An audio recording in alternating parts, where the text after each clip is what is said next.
This is the dream mix that Ian Wilkinson at Cotswold Grass Seeds has, together with me from reading the books that he's recommended, have come up with as a drought-resistant mixture. Because I mean, this is Cotswold brash here, which dries out, and in June, July, and August it absolutely dries up.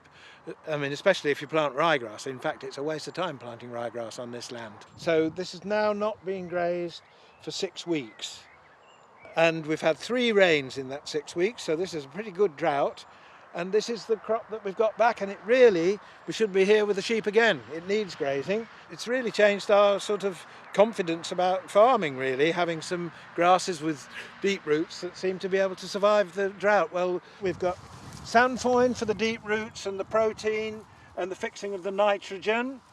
Bird's foot trefoil, which stands the cold very well, stands grazing very well with.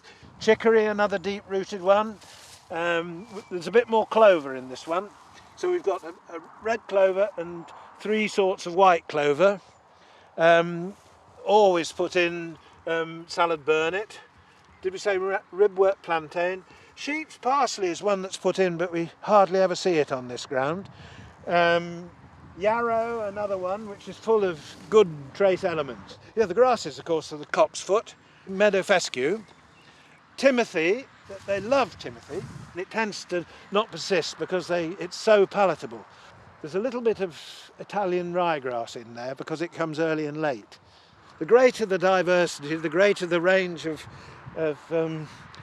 nutrients we think there are, and that's really the answer, we think, for why the sheep don't seem to have any problems health-wise, touch wood.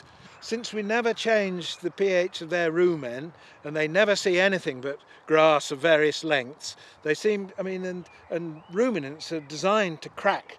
I mean, they'll crack lovely fleshy grass like that, they'll crack it quite quickly, but they'll crack this, but it just takes them a bit longer, but they certainly crack it. I mean, and how wonderful to have an animal that can make food out of this sort of forage, which can grow where you can't plough. So in the terms of feeding our population, ruminants are absolutely crucial. Very, very pleased with this mixture. And we're putting some more down. But we're increasing the component of sandfoin. This has got 4 kilos of sandfoin per hectare, but although it's expensive, the seed, it's well worth it. Drought resistant and very nutritious. And thank you again to Cotswold Grass Seeds for providing the seed.